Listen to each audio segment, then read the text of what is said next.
back, everybody, to the Fast Break with Taylor and Jake. Once again, my name is Taylor Harper, and over here on my left is Jake Merritt. So, this episode could potentially be a very long one. We're not going to mix words. It could be a very long one. It could be, well, I don't think it'll be short. I think it'll either be average or long. We're actually going to try to shoot for it to be possibly a little bit longer just because, one, we didn't film on our normal day, so we're actually a day behind. So we want to fill that gap a little bit. And two, it's kind of nice just to have like a little bit of an intermission. If you guys want to take an intermission, I believe we will. At least we're gonna try to. But we got some stuff to talk about. We've obviously got the Rockets to talk about, the Clippers, the Nuggets, the Boston Celtics, Miami Heat. All NBA teams were announced. I believe they even announced maybe an award or two. I don't even know. But we will get into it. We've got a lot to talk about. All NBA snubs. And we're just gonna seriously dive into everything I think we've missed. Or not missed, but that's gone on. There's just a lot to talk about. It really is. There's a lot that's happened. And Jake and I, we're not going to hold anything back in this episode. So, we're going to dive right in. Jake, what did you want to start with?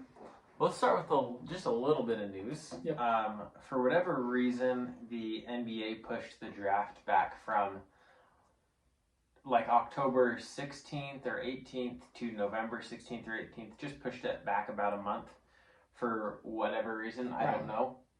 Maybe they didn't want to interfere with the finals if they were to go that long. I don't think they will. Right. But for whatever reason, the draft is getting pushed back a month, which makes me think the regular season is going to be pushed back about a month because I don't think they would bring rookies in November and then start them 2 weeks later. Right. So I'm thinking Christmas at the earliest. Yeah. Which would be fine with me. Oh yeah, I'm fine with that too. I like Christmas games and honestly I don't really pay much attention till Christmas anyways, so right. Whatever. But yeah. Draft is getting pushed back. The all NBA teams, first, second, and third were all announced. The rookie teams as well. Yes. So we're gonna and I even believe the all defensive teams. I don't think we've covered the defensive teams as well. I know they've been announced, but I don't think we've gone over them yet. I don't know if they were announced from our last podcast. Right. So yeah, I'll go over defensive teams as well. So let's pull up the All-NBA teams. Let me see if I can... I'm charging my iPad, so that's why I am not up to date quite yet. I know first team, let's just go over that right off the top of my head. It's Luka, James Harden, LeBron, Giannis, and Anthony Davis. So 2 Lakers teammates, LeBron and Anthony Davis made it. Giannis, obviously, he's going to be probably MVP. He's already won Defensive Player of the Year. MVP hasn't been announced at this point. Right. And Luka averaged like 39 and 8, something ridiculous. Had a really good year. I don't think there's anyone missing from the first team. I don't think you could have switched anyone out. No, I'd say those were the best players. For their position, you know. Is Luka the best point guard in the league? He performed like the best point guard in the league. He did. I mean, he was the only one I can think of that he made the second team was Damian. He was second team? That's true, Damian. Damian made second team. Or was it Chris Paul? No, it was Damian. Good. Yeah. Chris Paul made it, and I don't agree with that. I don't know. I'm trying to pull it up, Taylor. Okay, there we go. Let's see. Yeah, after first team, I can't remember. So yeah, we've gone over. So the second team, I'd say these are pretty good. I have one. Damian Lillard, second team. Again, he probably, if there was one that could have been flip-flopped, it would have been Damian and Luka, but I think Luka's stats were a little bit bigger. Chris Paul, as Taylor said, that's a little bit questionable. Kawhi Leonard, Pascal Siakam, and Nikola Jokic. Okay. All those I agree with. Okay. But maybe not Chris Paul. Maybe third team. I am going to go on a little bit of a ramp here in exposing a player right now. When you are the best player on your team, we're going to get into this later with another team as well, but when you are the best player on your team, you have to perform. No matter the defense, no matter the circumstances. LeBron James, when he versed the Detroit Pistons back in 2004, whenever the heck he versed them, when the Detroit Pistons were the dang good defensive team, they tried to lock LeBron down, but he still could score. Okay. Pascal Siakam. Okay. Is the biggest fluke of the season. Okay. Boston shut his butt down. And if you are a star, you cannot be completely irrelevant in a series. And to be honest, Pascal Siakam was completely irrelevant in that Raptors series. We're gonna get into it. Okay. I'm gonna stop you there just a little bit. Irrelevant. This is just regular season. Yeah. Well, Is he second team? no, regular season? I still think Tatum is better than Pascal. Okay, all right, that's fair. Those two could be interchangeable as well. Third team, we have Ben Simmons, Russell Westbrook, Jason Tatum, Jimmy Butler, and Rudy Gobert. Yeah. I think that's fine. I mean, there's a few snubs we'll get into, but what do you feel about it? I would put Trae Young instead of Russell Westbrook for sure. I would put. Yeah, I don't know how in the world he made. I would probably put Brad Beal second team instead of Chris Paul. That's you fair. could even take. Here's a Ben swap you could Simmons do. Had a good year. Ben Simmons did have a good year, but Chris Paul literally led. The I don't think he should have the been second Thunder team. I had do like think he should have been 13. The Thunder had like a 2% chance. We're given like a 2% chance of making the playoffs, let alone going to 7. Right. So I would put Trae in this with the third team, Brad Beal on the second team, and Chris Paul on the third team. I don't like Chris Paul, but I do think he deserved to make an All-NBA team with his performance this year. And one of the things, every single player that is on an All-NBA team made the playoffs. So I definitely think even though these are regular season awards, they really take into effect if your team is winning, which is why Trae Young, who averaged like 29 and 10, I mean, those are insane numbers. Trae Young does not get talked about enough. I'll just be honest. Like, I'm not the biggest Trae Young fan. Right. I don't dislike him. I don't really like him, but I don't dislike him. I'm pretty neutral on him. But he averaged like 29 and 10. In his second season. Something like that. In his second season.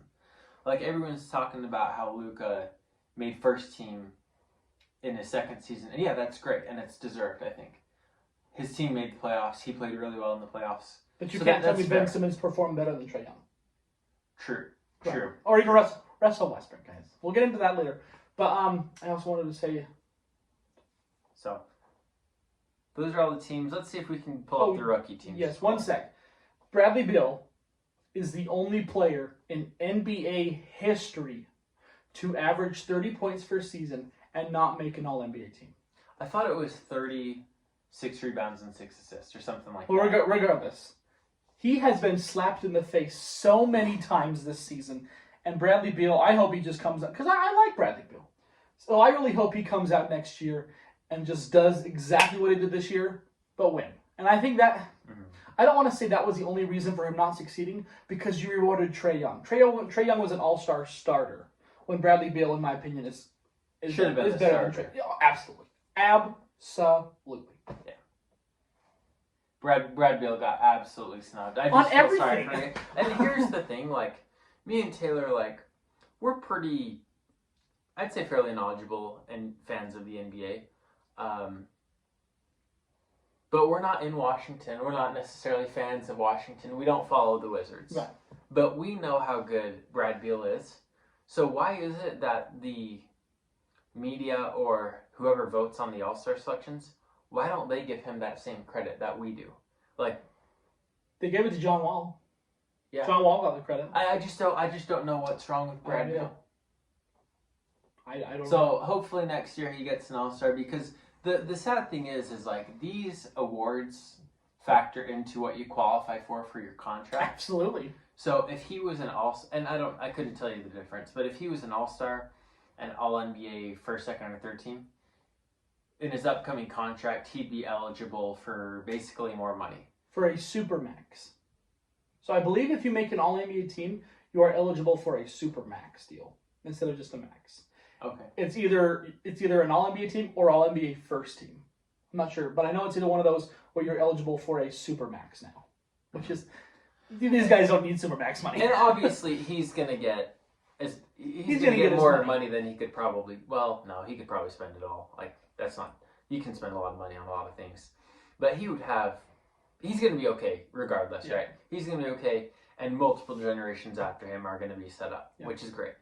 But it's still the fact that what he deserves is probably not what he's gonna get, Right. because I think after all he's done for Washington, he deserves his every penny that they can give him. Absolutely. So him getting snubbed is not going to help him. So yeah, it's a shame. Yeah, it is. And then Okay. I've got the rookie teams here. I want to go over these as well. Yeah. Okay. So we've got so John Morant. Let's see. He was the lone unanimous selection. Which is very well deserved. For 100 ballots, he received 100 votes. So first team, that's great. Duh. And then also there was Kendrick Nunn at the other guard. Grizzlies forward Brandon Clark, Zion Williamson, and Eric Pascal. And I like having Nunn on the team. Obviously, I'm a Heat fan, but he had a good year and he was undrafted. Nobody saw it coming, and he did really well. Yeah. And then Eric Pascal also, I actually really liked him. He had a good year for the Warriors, and I think he'll be good for him next year when they're trying to kind of get back into the playoffs. Absolutely. So. I am a little hesitant of putting Zion on the first team. I really am. Stat-wise, in the few games he played, absolutely deserves it. Like, if that's the whole season, that's his stats for the whole season. Oh, yeah. He deserved He's Rookie an of the Year. All-NBA team. Yes. The dude played, 19 games? 20-something like that. 20-something games. I don't think you can award him first team. No, I would have put Kobe White. Kobe White was balling. Yeah, Kobe White had a great Kobe year. White was balling, Kobe White man. of Chicago. He had a really good year. I would absolutely... That's definitely my one qualm with this. Yeah, I would put Kobe White instead of Zion. Brandon Clark, I'm not gonna lie, I don't know anything about him. He's kind of just. I think I've heard the name and heard that he was fine. But I didn't know he was this good. I didn't know he was all NBA first team good. I know enough that I wanted Boston to draft him, and I know he was one of the players they wanted, but instead we went with Romeo Langford, who. I'm sorry. He seems like a nice kid. He seems like a great guy, but I don't think he will ever have an NBA career. I don't want to say that, and that's super harsh. He's just one of those guys that you just don't think is going to get there. Right. And there's a few players. What pick was he? Romeo, I think 14 or whatever. He was Boston's first pick. Oh, really? He was 14, 15, 16. Boston always falls to 14, 15, 16. I don't know why. And this year, again, 14th pick. I actually would have put Harrow instead of Brandon Clark. Okay. That's another guy I wanted Boston to draft, but Danny Ainge does what Danny Ainge does. But yeah, I don't mind the first team besides like you said, kind of Zion and possibly Brandon Clark. Yeah. Second team, we do have Tyler Hero did make that. Yes. And after these playoffs, man, I'm saying first team, man. And then Terrence Davis. I will say one thing about Tyler Hero. I don't think I've ever seen a more confident rookie in my life. I really want to say that. The way he is not the star of Miami by any means. He is not normally the guy, okay, we're down by 2. Every single game, we're going to give it to him. That's Jimmy Butler's job. Mm-hmm. But the confidence that Tyler Hero freaking has to hit those clutch shots. I remember that one. 2 threes within the last 5 minutes. I think and that doesn't sound big. Okay, Curry does it all the time. Great. Well, yes, Curry does. He's been in the league for 10 plus seasons. Tyler Hero was the 14th pick. Mm-hmm. And wasn't. He was projected to have a nice career. He was projected to have a nice career. But he is, I don't know. Confidence for Tyler Hero is incredible. And I remember that shot he hit against Boston. I can't remember if it was with a minute left or whatever. They double teamed him, and he hesitated. He's like, "Do I shoot it? Do I shoot it?" And he shot it and made it. I mean, what rookie does that? No fear. No, absolutely, really. Absolutely. He's and again we'll kind of get into this later, but he's kind of taken what I thought Andre Iguodala was going to do, which is. And not Andre Iguodala does get substituted in for last second, defensive plays and stuff, right. Because of height and length, and he's just a better defender. But a lot of people have considered Iguodala to be a pretty clutch player, right? And instead of these clutch minutes, instead of Iguodala out there, it's usually actually been Tyler Hero. So he was really good. I think he averaged about 14 points, 14.5 points, something like that on pretty good efficiency. So had a good regular season, hit some big shots, but... And he doesn't just hit threes. I was watching a game... No. I don't know what game it was. But I was watching the game, and I counted. He's a playmaker, too. He's really improved his passing, his fast break, making the extra pass. So he's he's not just like a me, shoot first kind of guy. And I think rookies who know they can shoot tend to stick with shooting. There was a play I was watching, I can't remember the game, but I counted in one possession, Miami shot 5 3-pointers, and they kept getting the offensive rebound and kept missing them, and Tyler Herro got the rebound, and he just put it up for a layup, and he just shook his head, and like, I don't know, just the confidence of the kid, he's not a great rebounder, great defender by any means, but he knows his team's not hitting threes. Most rookies would have popped 3 instead he takes inside. I don't know. Yeah. That's a stupid topic, but good kid. Yeah, for sure. And we'll talk about that series a little bit more. And then Terrence Davis II for Toronto. Again, I'm not even gonna lie, I've never even heard of his name. I think I've heard of him. I looked at the list and I'm like, what? Yeah, I mean, it's the rookie second team. Kobe White did make the second team. I probably would have given him first team. Yeah. PJ Washington Jr. and Rui Hachimura. They both were good. Again, like players like I've heard of, but didn't like. I wasn't checking the box scores to see what they did every night. So there's some players that most players do take some time. Not everyone's going to be like John Morant or Zion and get a lot of hype early on. So. There's the first and second teams, and should we look at defense real quick? Or? Yeah, let's look at defense just really fast, and we'll get into more topics. Let's see. Let's get all. This thing is taking a butt charge. It's probably dead. All right. So. That's all right. No, I want to say we may have. So we have on the first team Akumpo. Giannis Akumpo. He's about 12 feet tall. He's 12 foot 84 12 inches. foot 84 inches. We won't get into that. Anthony Davis, Ben Simmons, Rudy Gobert, and Marcus Smart. I think that's about as good of a starting 5 defensive lineup you're gonna get in the NBA. I think they nailed that. You could maybe put LeBron or Kawhi, LeBron, but did you say Ben Simmons? Yeah. He's a good defender. He's a great defender. He had a good year, so yeah, he did. That honestly, like, if I'm taking 5 to start a team and I wanted to just keep the other team as low scoring as possible, I'm probably going with this 5. Yeah. Well, when you think about it too, the thing that makes Ben Simmons an incredible defender is that he's guarding the point guard position mainly, and he's 6'9". That's scary. That's Magic Johnson height in the point guard. Yeah. You don't, and like LaMelo Ball coming in, same thing, 6'9". Is he 6'9"? 6'8". 6'6", 6'7", 6'9", yeah. Something like that. But regardless, he plays the point guard, so these tall point guards are starting to become more of a thing. Even Doncic to me is a little bit higher or taller than most. Yeah. I think he's 6'5", 6'6", which is more of a shooting guard position. Or is he even taller? He might even be 6'7". But regardless, we're getting more accustomed to the tall point guards, which, in my opinion, I do hate. But they say he's 6'7". So. Okay, there you go, 6'7" point guard. But like I said, I prefer a more traditional point guard. Same with centers, but we've talked about that before. Yeah. And then second team we'll run this by as well. Kawhi Leonard, Brook Lopez, Bam Adebayo, Patrick Beverly, and Eric Bledsoe. Some of those are like a little bit questionable, but again, it's second team, so whatever. We'll get into Patrick Beverly a little bit more too. I wouldn't put Brook Lopez on there, but I wouldn't either. I don't know how in the world he blocks shots. I don't. Whatever. So, couldn't jump over a phone booth. All right. Phone book. So that's kind of it for I'm not gonna news, other topics, non-playoff. And if playoffs, if there was an award awarded, it wasn't important because did we say Montrezl Harrell last week? I think we did. Did we? Montrezl Harrell 6th man of the year. Yeah. Whatever. We're just still waiting on the MVP, which we are pretty sure it's going to be Giannis. Yeah. But Leah, let's start off with a topic we've kind of talked about the past 2 weeks. And it's going to be I think, a really, really fast topic. But it'll slide us into what we want to talk about. To me, the Houston Rockets continue to not know what they're doing. Yeah, that's good. In a sense that it was Mike D'Antoni who said he wasn't going to come back. As far as I know, Houston offered him an extension. I don't know, because his contract was over when the season ended.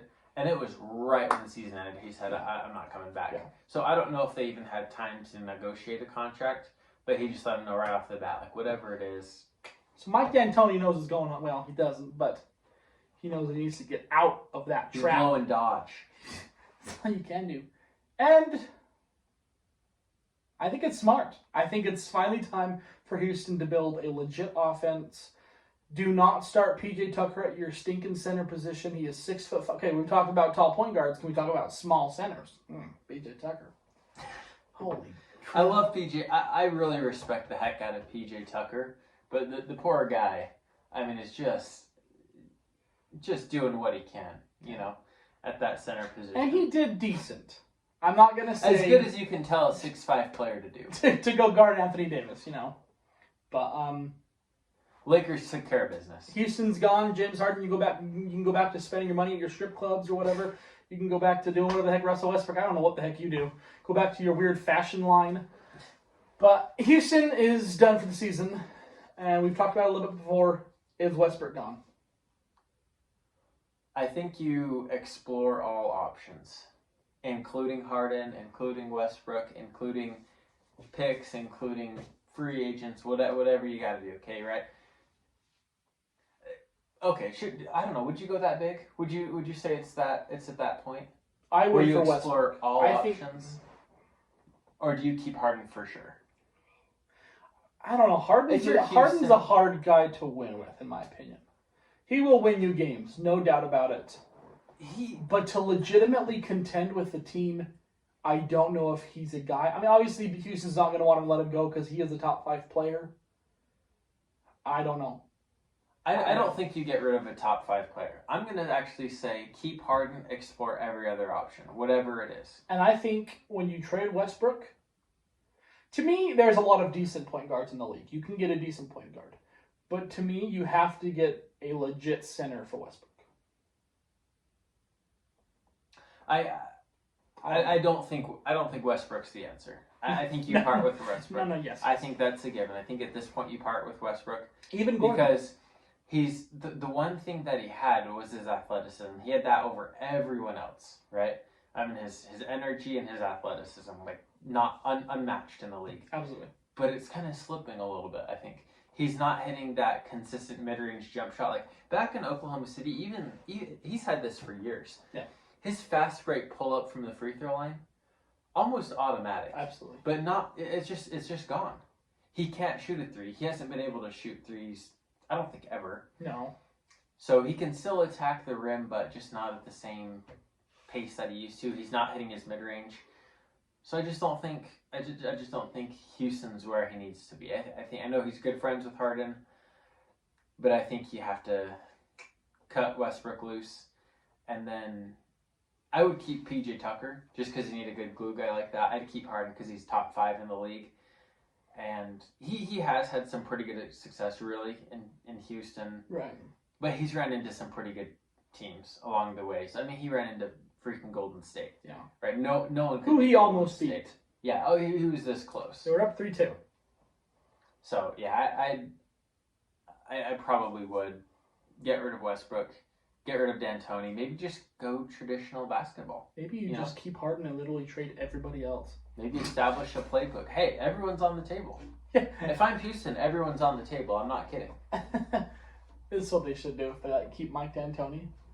Someone should send him a rule book because obviously he doesn't have a playbook. He does not have a playbook whatsoever. Every single play is the exact same, but he's done. So there was obviously a few more things we wanted to talk about. Do we want to save the best for last, or should we go into our series? Let's go to our series first, and then we'll save the best for last. Save the best for last. Hey, finally it turns on. Hey, there we go. But it lives. Boston and Miami. Game 1 went to Miami by 3, 117-114. I remember that's by heart. Because it was heartbreaking in the sense that I'm not so pissed that Miami won Game 1. Mm-hmm. I'm pissed that Boston was up 13 points in the fourth quarter and blew it. Which I tell Jake all the time about. I said Boston is the worst at keeping leads. Because once they get a lead, I don't know why, but they tend to go to Marcus Smart a lot more when they have a lead. And Marcus Smart had a great Game 1. There's no question about it. He's had great games. But he's not a guy who's going to continue to build a lead. He's very clumsy with the ball sometimes. But they just tend to take a lot more threes. And we kind of saw that because when you got a 13-point lead in the fourth quarter, you got to close out. Yeah, for sure. top 5 block in NBA playoff history, possibly, from Bam Adebayo. Looked like he broke his hand, but he didn't. Dude, the strength that it takes to block that with one hand. Because he said, if I go up with the right, which is his dominant hand, if I go up with the right, I'm going to catch body. They're probably going to call this a foul. Right. And at that point, they were up by 2. Would have sent him to the line. Right. Probably tied the game. Jason Tatum's good at free throws. So he said, I'm going up with the left hand. I'm keeping my body out of it, and I'm just contesting it. And he just goes up there, left hand, all ball. I mean, Jason Tatum was about to throw it down. Because I watched his face. And it's funny. My he God. went up, and he got that. He was getting ready to throw it down. Like, break the rim. Yeah. Right? I mean, he absolutely tomahawked that attempt. And Bam Adebayo just went up there, said, not today. So And just, I mean, so many players, I honestly think, would have just let that go. Yeah. They would have said, we still got some time. It's only a 2-point game. But he's like, well, I don't know. It's just his mentality. They interviewed him after the game. He said, I know, if Tatum passes it, I trust my teammates are going to rotate, pick up my guy. And it just worked out. That was a crazy game.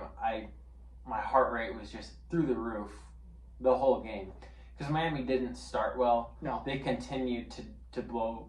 I guess they bring it back, go down by double digits. And that's the thing. Boston had multiple double-digit leads, and I'm like, come on. So yeah, Miami won game 1, but this series absolutely could go either way. Game 2 is tonight, and this is going to be a huge game. It's a humongous game, and I'll tell you who has to have an incredible game, who's actually kind of been very bad the past few games, is Kemba Walker.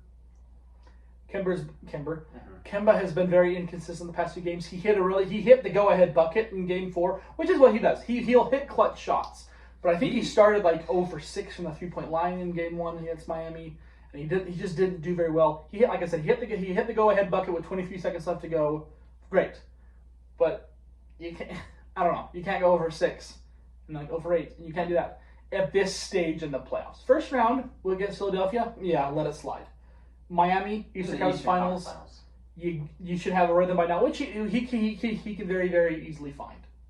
And I look for Kemba Walker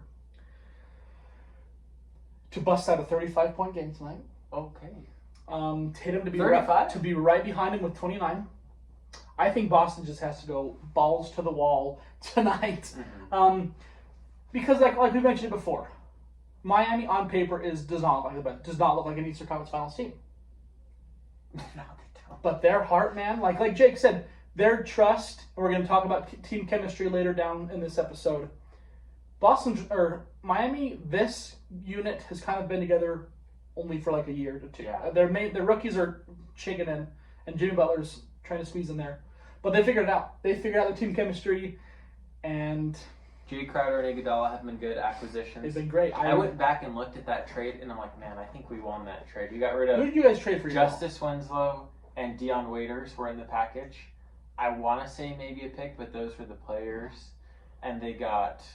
I mean, Dion Waiters hasn't played for the Lakers. Yeah. He does have potential, but I just don't think he's ever going to live up to it. Justice Winslow was just always hurt. He reminds me of like an Iguodala, maybe a little bit. Yeah. But I don't know. I think Iguodala and Crowder have been great acquisitions for the Heat. Absolutely. I mean, if it comes down to a close game, I'd probably, if the game is like within like 10 points with less than 10 minutes to go, I'd probably give it to the Heat because they just battle. They just find ways to win in the bubble. They've only lost one game in the bubble. They've had some close, well, not the bubble, the playoffs. But if Boston, I'm not gonna. I'm pretty scared to play Boston. This is a heck of a series. Good one. I'd rather play Toronto, Philadelphia, Milwaukee in the Eastern Conference Finals as a Heat fan than Boston. Right. Because I mean, Boston's a heck of a team, and I don't know. Do you feel the same way? Like, what are your thoughts as a Celtic fan point about Miami like coming into this series? And it's still early. It's only game 1. I'm going to be completely honest with you, Jake. Oh no. I'm going to be completely honest with you. But I'm kind of eating my own words because, in a sense, I was scared to play Milwaukee. And obviously Miami took their hands and spanked Milwaukee into the middle of the road. And they got hit by a truck.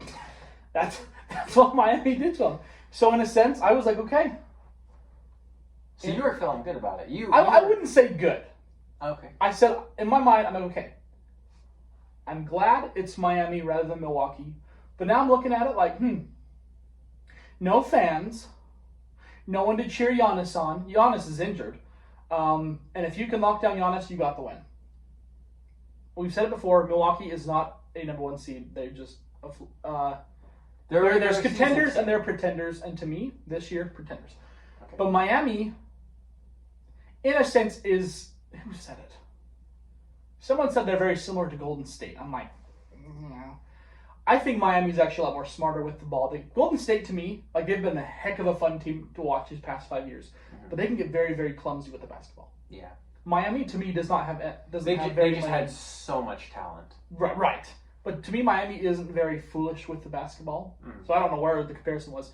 But Miami, in a sense, is kind of like Boston, where they don't have 3 or 4 20-point scorers, but they have multiple 10 to 15-point scorers. They have a lot of 10 to 15-point scorers. And their defense, Bam is obviously one of the top 5 best defensive centers. Jimmy Butler's top 5 defensive shooting guard. Yeah, wing. Iguodala obviously is one of the greatest defenders. I don't know about him in history, but he's known for his defense. Crowder's obviously known for. So Miami's got defense, and I don't know. So like I'm looking at it like, maybe I would have taken Milwaukee, because I think honestly, watching Milwaukee and Miami, the better team won. I think so, and I don't know. I just think the bubble has just really exposed like the mentally. Not only the talented, but the mentally tough Absolutely. Teams. Because think about... Let's use Denver, for example. We're going to get into Denver. But let's use Denver, for example, of... They were down 3-1 against the Jazz, right? They've been in the bubble for 2 months at this point. They start packing. They're like, man, I want to go on vacation. I want to go home and see my family. I haven't seen anyone. I just want to live normal life. I don't want to come back and just be in my hotel room. I don't even know what the players are doing right now. Right. I have no idea. Probably practicing, recovering, stuff like that. But how easy is it to just... And I think this is what happened to the Clippers.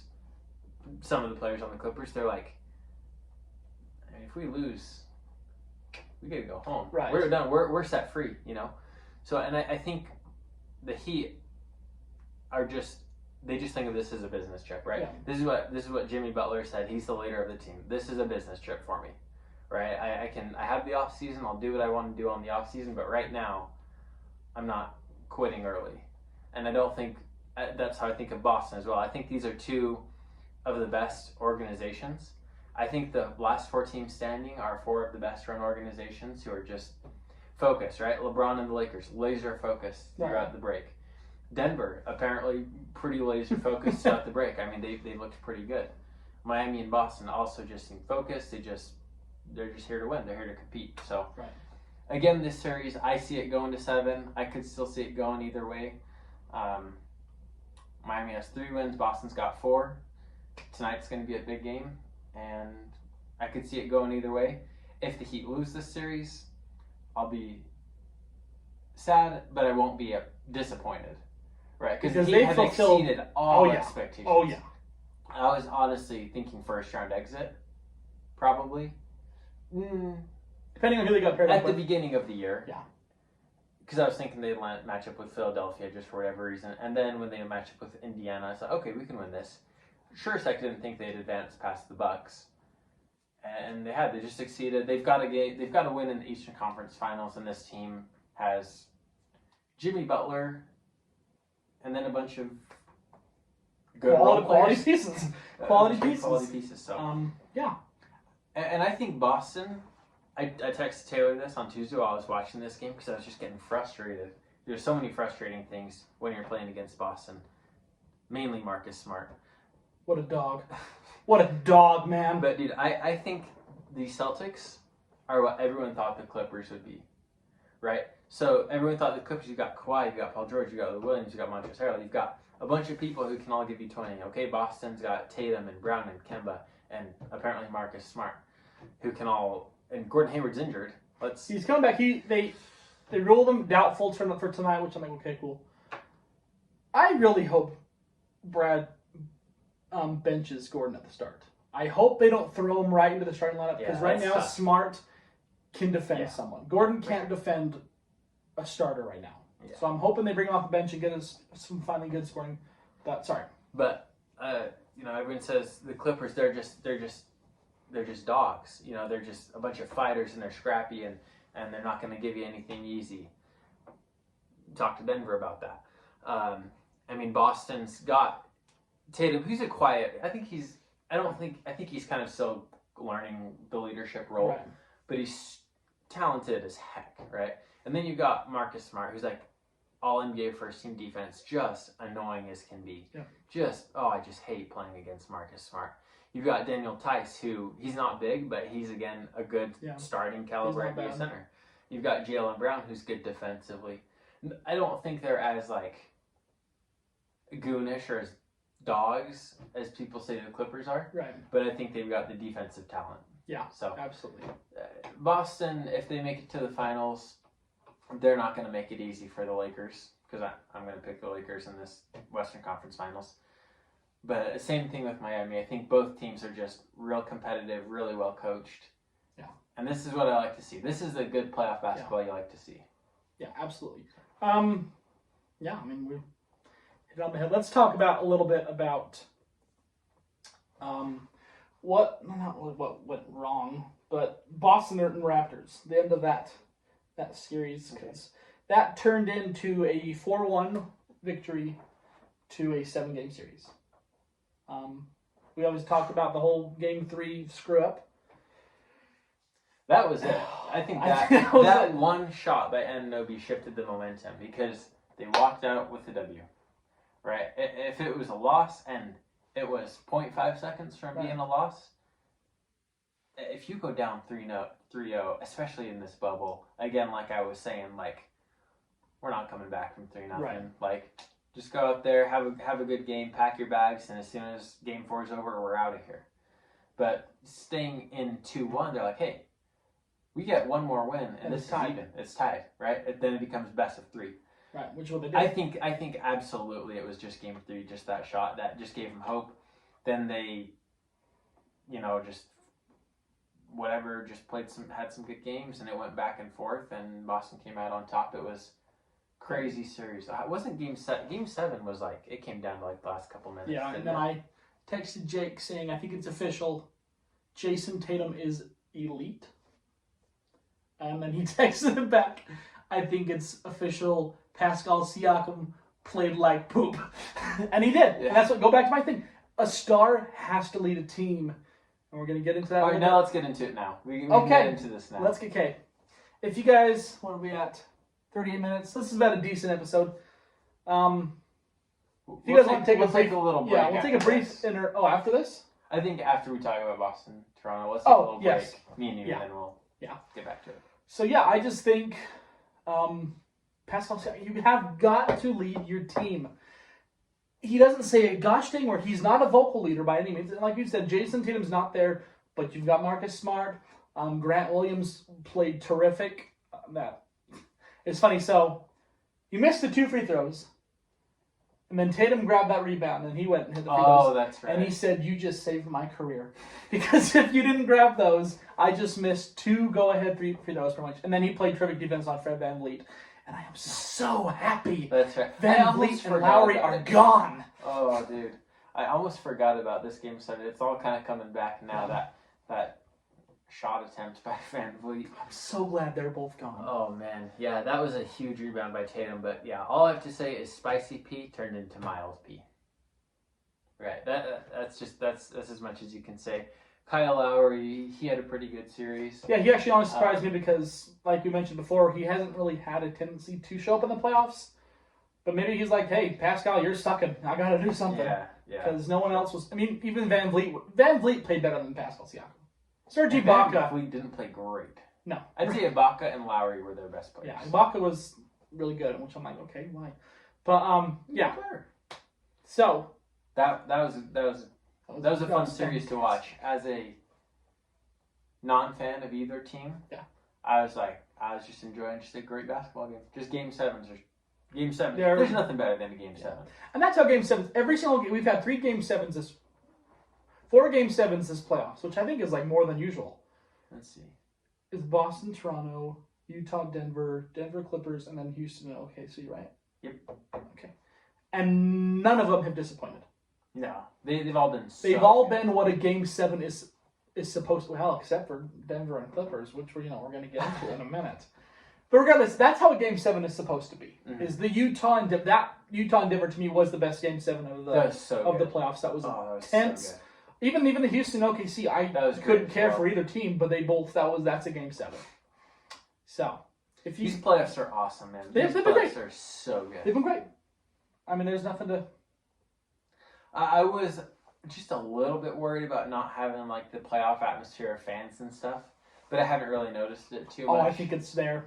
I think it feels Yeah, like just the playoff atmosphere. feel. The playoff feel is there. Oh, yeah. You just don't have the fans, which is part of it. But Which is why Giannis is walking home.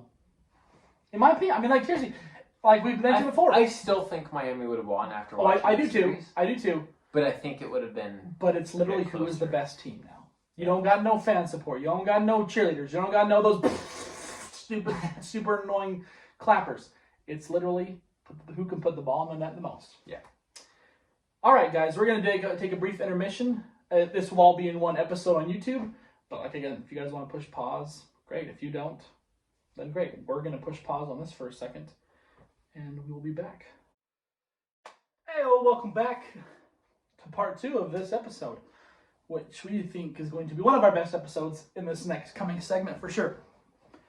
So, Jake and I are going to possibly become a little bit of animals in the upcoming minutes. In the sense, like I said, we're not going to hold anything back. I First feel like- off, I just want to say this is absolutely hilarious. yes. This What we're going to talk about is ridiculously hilarious and necessary to talk about. Oh yeah. Okay. First off, I'm going to start off with what I sent Jake. Should I start with that? What I sent you on Snapchat? Yeah. Okay. Let's dive right in. Your third best. I gotta bring up the stats. I gotta make sure I got the stats right. But if you guys are not aware of what we're going to be talking about, it is the Denver Nuggets. Update available. I just did the update, butt crack. It is the Denver Nuggets versus the Los Angeles Clippers. The flippers. The Flippers. Okay, whatever.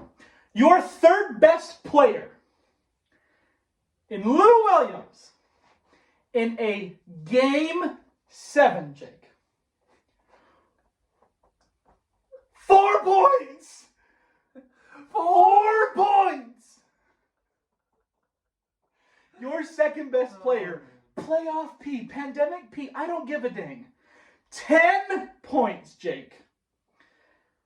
Your best player, a top 5 player in the league, possibly top 3 player in the league. Say it, Jake.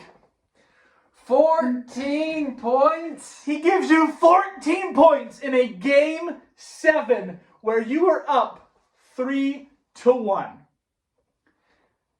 Your leading scorer in Game 7 can't be Montrezl Harrell.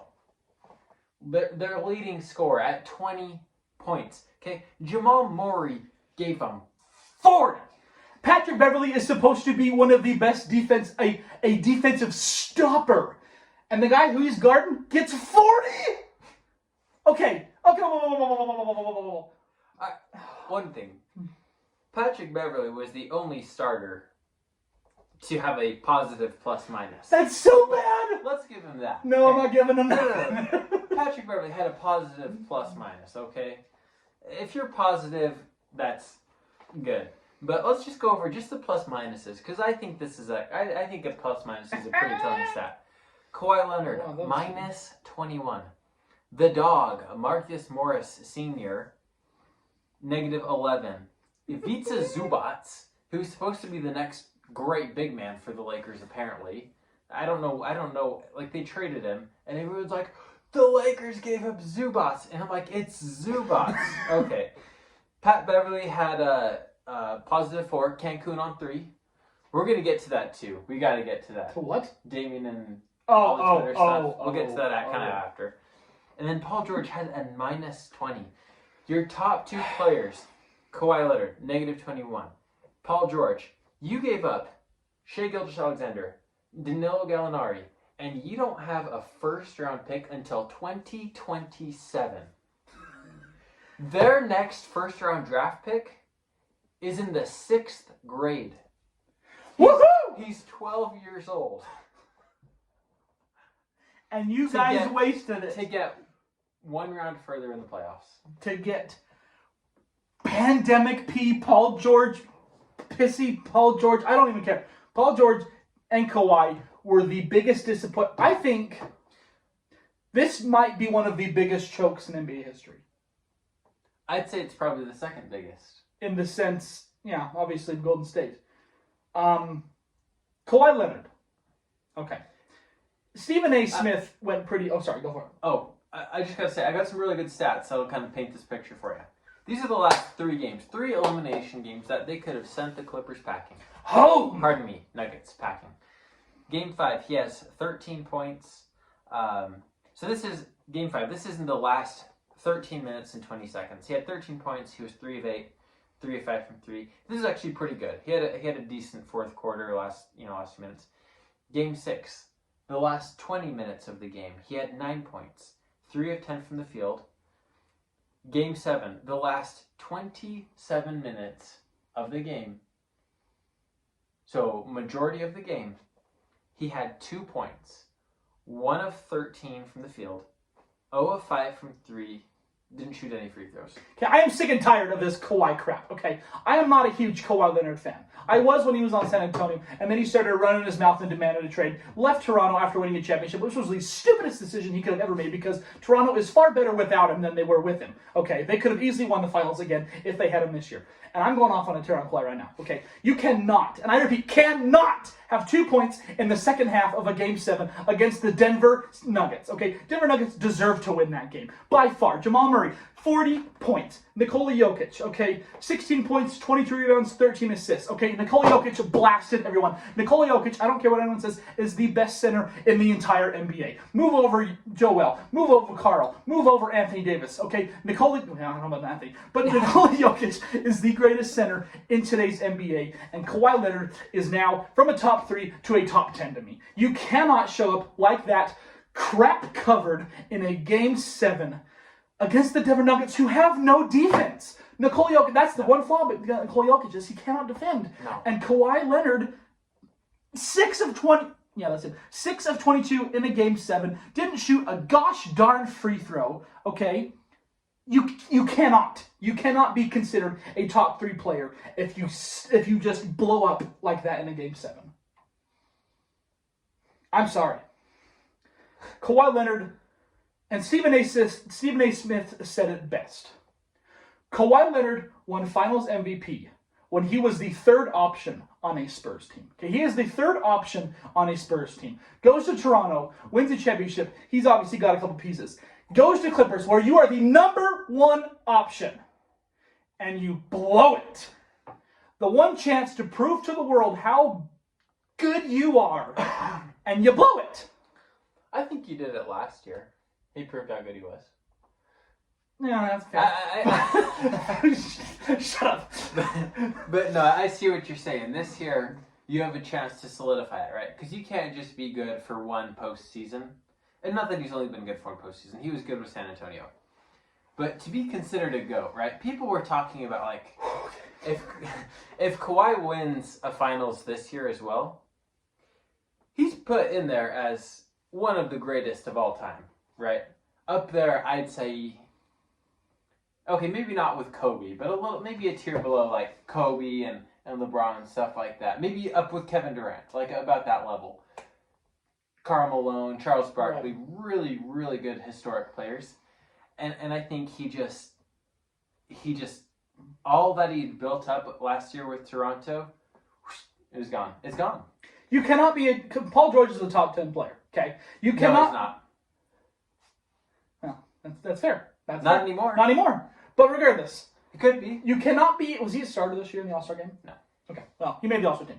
You cannot be an All-Star and have a wide open shot in the wing corner, the shortest of all of the 3-point shots. I don't know if you guys know that, but the 2 corner threes are a foot shorter. They're the most efficient. The most easiest 3-pointer, and you wide open, and he hits the side of the backboard, Jake. It was just that 3 seconds was just a summary of this series. That was bullcrap. The Clippers. I laughed out loud when I saw that shot, and like it was almost sad to watch. It was so sad because again I was rooting for the Nuggets, right? Yeah, the whole world was after this exhibition. Yeah, all these Clipper fans that are probably going to go back to being Laker after fans. this. Clippers going back down to the basement of the Staples Center, and who knows what happens next year. I mean, and I kind of want to get into the mentality side of it a little bit, less than the game, because the game, I mean, they blew a 3-1 series lead. Okay, obviously they didn't play terrific. Not only did they blow a 3-1 series lead, they were up like by 15, 16 in every closeout game. Like I watched it, and the Nuggets were down by like 12 or 14 at half, and I said the Nuggets have them right where they want them. The Nuggets have the Clippers right where they want them, and they're down by like double digits at half in a game 7, and they were probably popping champagne bottles in the locker room, right? Popping bottles, being down double digits in game 7 at halftime, and they're like, we're not worried. These are the Clippers. They got playoff P on their team. Yeah, I guess. What I wanted to say was, like on Sunday after, so Doc Rivers, we'll chew into him a little bit too. He's before Game 6. He said, schedule a team dinner. We're having a team dinner Sunday night after the game, after Game 6. And they said, well, what if we lose? He said, oh, then we'll definitely need a team dinner. So they go out. They blow Game 6. Elimination game. Okay, we still got another game. But they're at Game 7, or just prior to Game 7.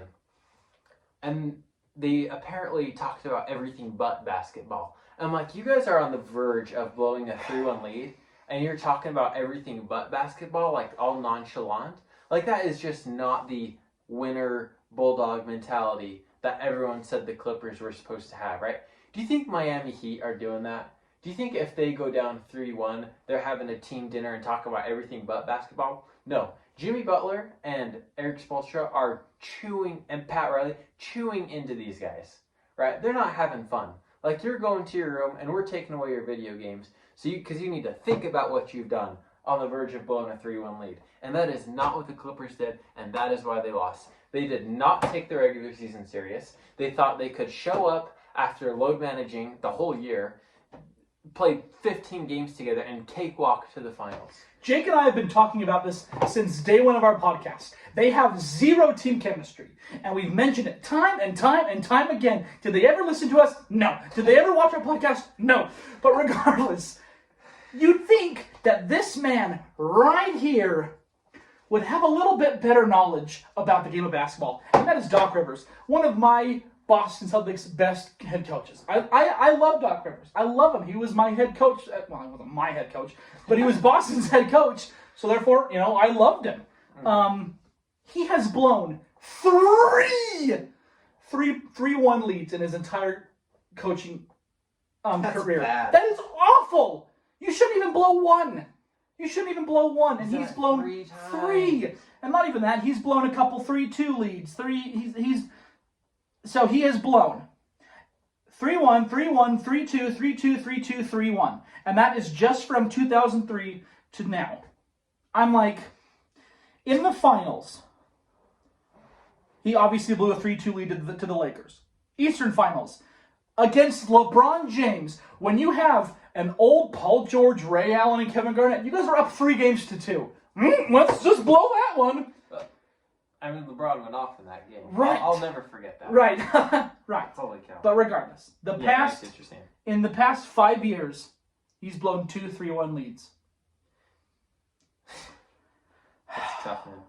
I think Doc Rivers is a great players coach. And some teams you can get by with having a players coach. And what I mean by that is, I think Brad Stevens is kind of like a players coach. Right. Like, he's not going to run his players into the ground in practice. He's not going to demand that they suit up if they're above 80% ready to go, right? I mean, that's what... it's kind of how I think of Greg Popovich or Eric Spoelstra or Quinn Snyder, right? Like, they expect the best from their team all year round. And that is how you're successful. Like, you're not successful playing like 14 games with your top 2 players in the whole regular season. Right. And I know Paul George was a little bit injured, but he wasn't that injured. Well, regardless, Kawhi wasn't, and you need to play your gosh dang basketball. This is your freaking career. And Doc Rivers, like, dude, you just need to tear into these guys and be like, I have blown 2 3-1 leads. I'm not doing it again. But for whatever reason, he schedules a team dinner and talks about everything but basketball. Like, this is the playoffs. Doesn't that mean anything to you, Doc? So let me ask you, Jake. For Doc. I think you have to. I mean, he's been the Clippers head coach since, I think, 2013. Right, I mean, the Jazz blew a 3-1 lead. But I'd say Denver and Utah's rosters are fairly even. Denver was supposed to win that series. Mm-hmm. Okay? Denver was supposed to win. Clippers were supposed to win. We're supposed to win. Like, in 5 or 6. Most media said Clippers and, like, I think the Nuggets won game 2. And I heard some guys saying, like, they're not going to win again. Clippers are going to, win 3 in a row, and they almost did. Get to the semis. And then Doc Rivers. No, I don't know. I just don't know who. I don't know. And the fact that in Game 7, Montrezl Harrell and Paul George are yelling at each other, getting so mad, you cannot have that kind of aggression towards your teammates. Do you see Denver in the Game 7? That? Come on.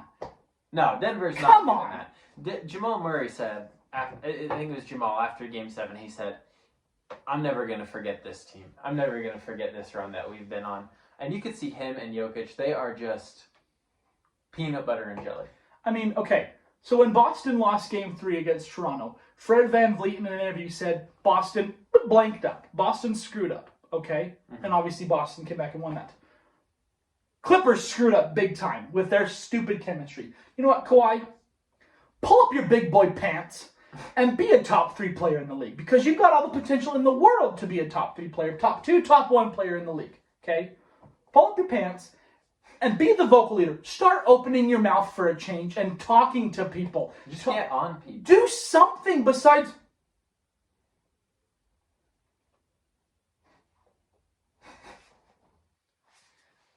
Okay, do something. Oh my gosh. You literally could be the best player in the league. I don't know. We made all of our predictions at the beginning of the playoffs, and I was just thinking, this happens to me in March Madness, right? You fill out your bracket, right, and you're like, the 3 is not going to lose to the, what does 3 play? Is it the 14? 14. It's like the 3's not going to lose to the 14, the 2's not going to lose to the 15, right? And then it happens, like the beginning of the playoffs. I was like, I know there's going to be upsets, but I don't know where it is. So I'm just going to go with the favorite. So I picked Milwaukee to above Miami. I picked the Clippers to advance to the Western Conference Finals. I've never thought the Clippers... I don't think I've ever said I thought the Clippers were going to win the finals. For whatever reason, like, it seems like the Clippers got all the national media, like, attention. Right. I don't know why Max and Skip and all those guys, like, they're just sold on the Clippers. Chris Bouchard, I just never was. And I thought they'd make the Western Conference Finals. Yeah. I thought they'd at least make the Western Conference Finals, and they didn't even do that. Like, just the playoffs, like, it's just so hard to predict. I mean, my bracket is just bad. Like, our little, like, competition thing, like, it's over for me. Which is weird, because honestly, people don't fill out NBA brackets. No. They fill out March Madness brackets. But if you happen to fill out an NBA bracket, more often than not, you can get it pretty good majority. Obviously, you can get it a lot better than a March Madness bracket. Yeah. But this year, you know what? I think it would be. it would be the coolest thing to have a Denver Celtics or a Denver Heat finals. I would love it. Yeah. Love it. Yeah. Denver, have they ever won finals? I think they have. They might have won one. I think they have. Um, It was a long time ago. Yeah. Let's see. But regardless, Lakers have won their fair share. Boston, hey, they can keep winning. They're Boston. But Miami, they've won a couple too. Why not give them another one? I don't know. I just think it would be so... I don't know. Can you imagine a Denver-Miami? Dude, at the beginning of the year, if someone has because I know you can place bets at the beginning of the year, like actual like sports bets. If someone predicted this exact for even not even the finals, let's say it is Miami Denver, Right. against the odds, and that happens. But even if you just predicted Denver, Lakers, Heat, and Celtics right on the head, you would have made so much money. You would have made an absurd amount of money because nobody saw the finals ending up like this. I was given Boston I was 50% Bucks, 25% Toronto, 25% Boston. So I gave Boston a 25% chance to get to the Eastern Conference Finals. I'm not Todd Taylor. I wouldn't have been surprised like I'm not right now. But I very well could have seen Toronto. Oh, yeah. You Toronto, picked Toronto. Milwaukee, right? You picked Toronto. I did. So. And so again, I'm not too surprised by Boston, but I'm a little bit surprised. I'm very pleasantly surprised by Miami. I'm not even a Denver fan. I'm a rooting for Jazz Denver. fan. I'm absolutely rooting for Denver. And right? you know what? I think they're going to give the Lakers a ride. I really do. I do. Because I really feel like if it was Clippers and Lakers, Clippers to me are a better team than the Lakers. And if Denver can beat them, why can't they beat the Lakers? And you know what? This is the team that everyone should be afraid of. It's the stinking Denver Nuggets. Dude, You would have never thought that. Again, I'm going to give my prediction right now. I'm going to say Lakers in 6. Okay? But I also, after the Jazz are up 3-1, I was like, okay, clearly the Jazz are going to win. After the Clippers are up 3-1, I'm like, clearly the Clippers are going to win. This Denver team is not the team to write off. And I feel like I just said it. Things just don't always go how you predict. But I just can't imagine the Denver Nuggets making the finals. Yeah. But they could. So again, I'm still going to go Lakers on 6. Here's my prediction. But I would not be surprised if the Nuggets advance just because of what they've done so far. Here's my prediction. And this is crazy. This is what I'm doing. I'm going for, okay? If Lakers are up 3-1, I pick Denver to win.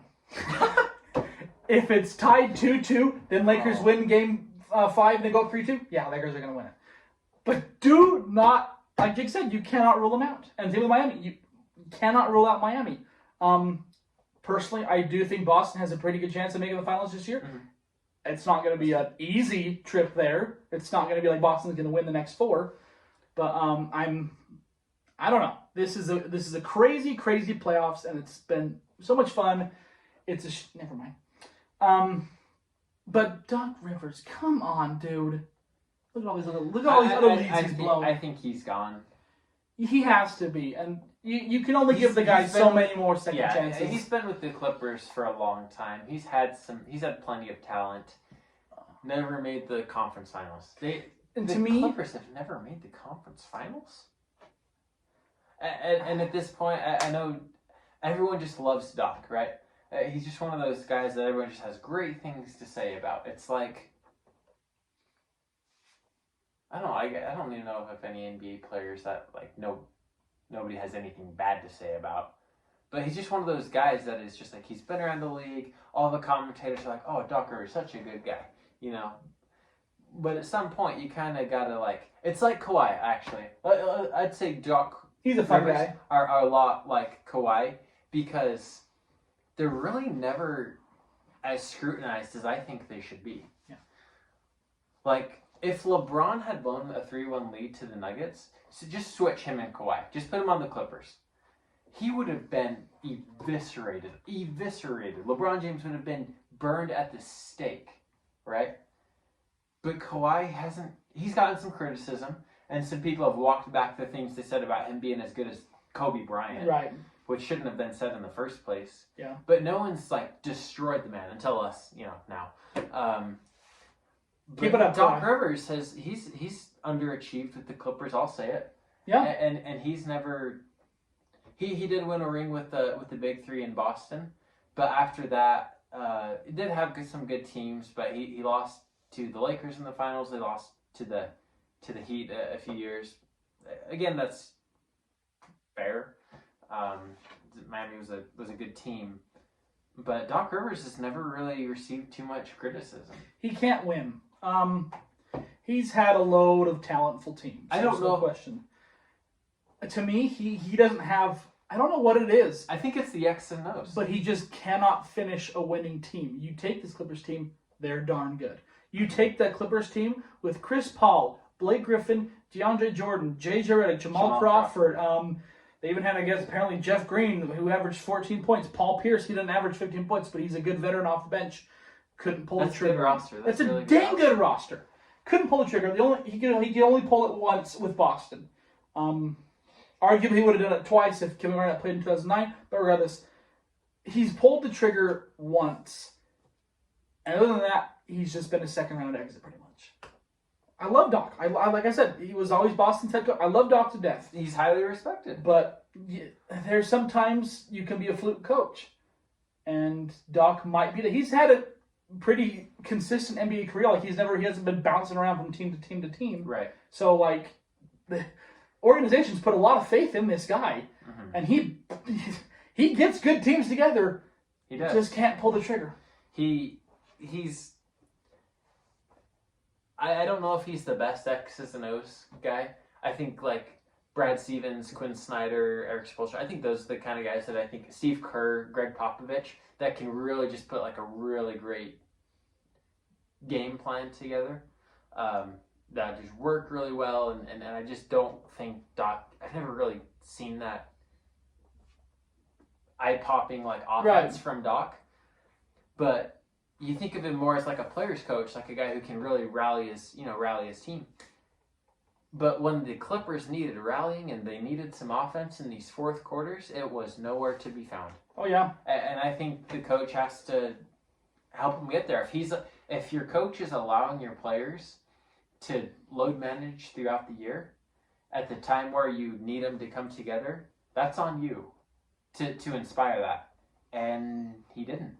Yeah. So I'd say adios, Doc Rivers. I think you have to, and like I said, I don't know. You've had talented teams. He's been on the. He's apparently he had Tracy. He's kind of like Mike Budenholzer to me. Mike Budenholzer's kind of emerged the last like 5-6 years with this good Atlanta with teams and now Milwaukee. Reason. Yeah. But I just don't know. I just don't think Mike Budenholzer's ever going to get a ring.